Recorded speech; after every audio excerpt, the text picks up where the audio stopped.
ఇక AP cabinet సమావేశం ముగిసింది. మొత్తం 24 అంశాలపై ఈ భేటీలో చర్చించడం జరిగింది. కల్తీ నెయ్యి వ్యవహారంలో సిట్ ఇచ్చిన నివేదికపై విస్తృతంగా చర్చించింది మంత్రివర్గం. పలు సంస్థలకు భూ కేటాయింపులపైన కేబినెట్ భేటీలో నిర్ణయం తీసుకున్నారు.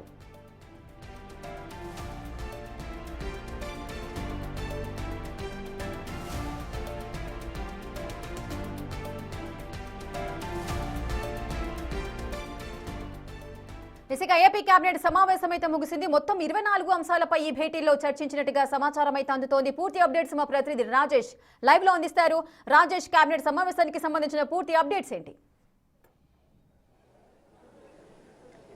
మొత్తం 24 అజెండా అంశాలపైన ఈరోజు క్యాబినెట్లో చర్చ జరిగింది. 24 అజెండా అంశాలకి క్యాబినెట్ ఆమోదం తెలిపింది. వాటిలో ప్రధానంగా సిట్ నివేదిక పైన కూడా సుదీర్ఘంగా ఈరోజు జరిగిన క్యాబినెట్ సమావేశంలో చర్చించినట్టు తెలుస్తుంది. వాటితో పాటు ముఖ్యమంత్రి చంద్రబాబు నాయుడు స్వయంగా ఒక ఏకసభ్య కమిషన్ ఏర్పాటు చేస్తామని చెప్పారు. ఈరోజు జరిగినటువంటి క్యాబినెట్ సమావేశంలో కల్తీ లడ్డు వ్యవహారం పైన సిట్టు పూర్తి స్థాయిలో కొంతమంది పేర్లు బయటకు తీసుకురాలేదు. వాళ్ళ మీద విచారణ జరపాల్సిన అవసరం ఉందని రాష్ట్ర ప్రభుత్వం భావిస్తుంది. దానిలో భాగంగానే ఒక ఏకసభ్య కమిషన్ వన్ మెన్ కమిటీ వేస్తామని చెప్పారు. దానిలో భాగంగా ఈరోజు వన్ మెన్ కమిటీలో ఎవరి ద్వారా వేయాలని దానిపైన కేబినెట్ లో చర్చించినట్టు తెలుస్తుంది. దానికి సంబంధించిన ఆమోదం కూడా తెలిపినట్టు తెలుస్తుంది. వాటితో పాటు ఇరిగేషన్ శాఖకు సంబంధించిన విషయంలో దాదాపు 2025-26 సంవత్సరానికి 3440 కోట్లకు సంబంధించినటువంటి పాలనాపరమైన అనుమతులకు కేబినెట్ ఆమోదం తెలిపింది. వాటితో పాటు అసైన్ ల్యాండ్ చట్ట సవరణ బిల్లుకు 2026 చట్ట సవరణ బిల్లుకు అసెంబ్లీలో ప్రవేశపెట్టే అంశానికి సంబంధించి కేబినెట్ ఆమోదం తెలిపింది. వాటితో పాటు విశాఖ జిల్లా గాజువాక పరిధిలో ప్రభుత్వ భూమి ఆక్రమణ రెగ్యులేషన్ గడువు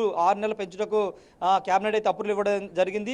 విజయవాడలో కస్టమ్స్ కార్యాలయం భవనం నిర్మాణ భూ మార్పుకు సంబంధించినటువంటి విషయంలో కేబినెట్ ఆమోదం ముద్ర వేసింది. వాటితో పాటు అగిరిమల్లి ప్రాంతంలో సిబిజీ ప్లాంట్ ఏర్పాటుకు భూమి కేటాయింపుకు సంబంధించిన విషయంలో కేబినెట్ ఆమోదం తెలిపింది. ఇక ఏపీఏఐ లివింగ్ ల్యాబ్స్ ఏర్పాటుకు అదేవిధంగా భాగస్వామ్యానికి కేబినెట్ ఆమోదం తెలిపింది.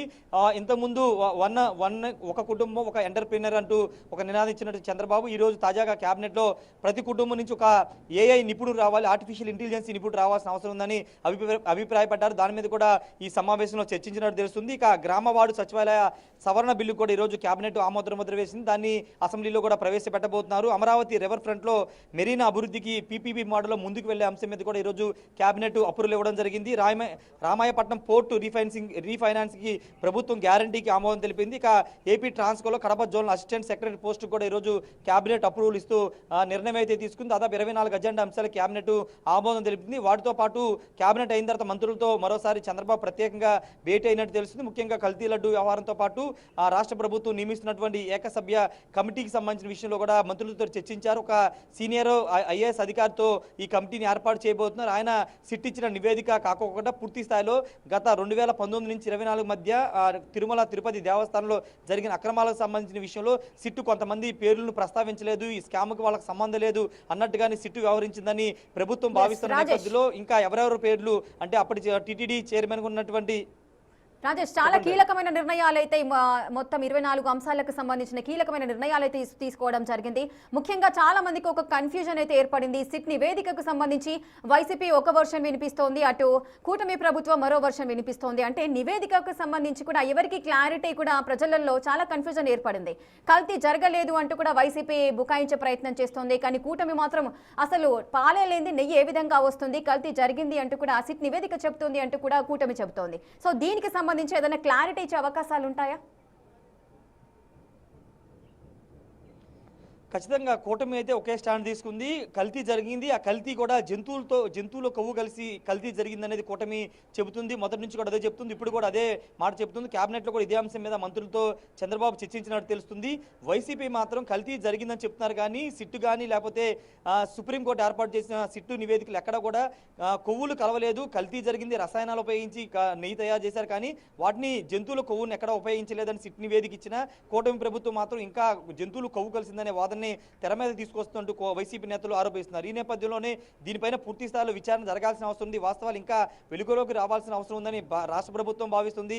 గతంలో జరిగినటువంటి కేబినెట్లో కానీ తర్వాత deputy CM Pawan Kalyan, Chandrababu, Lokesh, BJP రాష్ట్ర అధ్యక్షుడు మాధవ్ కూర్చుని దాదాపు 2 గంటలు భేటీ అయ్యి ఈ అంశం మీద ఏ విధంగా ముందుకు వెళ్ళాలి, లీగల్గా ప్రొసీడ్ అవ్వాలా, సుప్రీంకోర్టులో అవసరమైతే ఇంప్లీడ్ అయ్యి రాష్ట్ర ప్రభుత్వం తరఫున వాదనలు వినిపించాలా, ఇలా అనేక రకాల అంశాల మీద చర్చించారు. ఖచ్చితంగా ఈ వ్యవహారాన్ని ఎక్కడితో వదలకూడదు, పూర్తిగా తిరుమల వెంకటేశ్వర స్వామి భక్తుల మనోభావాలతో ముడిపోయిన అంశం కాబట్టి ఖచ్చితంగా దీని మీద ముందుకు వెళ్లాల్సిన అవసరం ఉందని అభిప్రాయపడ్డారు. ఈ నేపథ్యంలో ఈ రోజు జరిగిన కేబినెట్ సమావేశంలో కూడా దీని మీద చర్చించారు. పూర్తి స్థాయిలో ఏకసభ్య కమిటీ ఏర్పాటు చేసి పూర్తి స్థాయిలో దాని మీద విచారణ జరిపించి ఇంకా మిగతా వైవి సుబ్బారెడ్డి లాంటి వాళ్ళు లేక ఇంకా బోర్డులో అప్పుడు ఉన్నటువంటి కీలకంగా పనిచేసిన వ్యక్తుల పేర్లు కూడా బయటికి తీసుకురావాల్సి ఉంది. వాళ్ళని కూడా నిందితులుగా చేర్చాల్సిన అవసరం ఉందని రాష్ట్ర ప్రభుత్వం భావిస్తున్న నేపథ్యంలోనే ఆ ఏకసభ్య కమిటీ విచారణ జరిపి వాటి రిపోర్ట్ని సిట్కి ఇచ్చే అవకాశం కనబడుతుంది. తద్వారా సిట్టు పూర్తి స్థాయిలో మరోసారి విచారణ జరిపి వాళ్ళ పేర్లు కూడా దీంట్లో చేర్చే అవకాశం ఉంది. Rekha. Right, thank you Rajesh, thanks for the live details. Right, చూస్తున్నారు కదా టీఏపీ కేబినెట్ సమావేశం అయితే ముగిసింది. మొత్తం 24 అంశాలపై ఈ భేటీలో అయితే చర్చించారు. ముఖ్యంగా కల్తీ నెయ్యి వ్యవహారంలో సిట్ ఇచ్చిన నివేదికపై అయితే విస్తృతంగా మంత్రివర్గం అయితే చర్చించిన సందర్భాలున్నాయి. పలు సంస్థలకు సంబంధించిన భూ కేటాయింపులపైన కూడా కేబినెట్ భేటీలో నిర్ణయం తీసుకున్నారు. వీటితో పాటు ఇంకా 22 అంశాలకు సంబంధించిన నిర్ణయాలు కూడా తీసుకోవడం జరిగింది.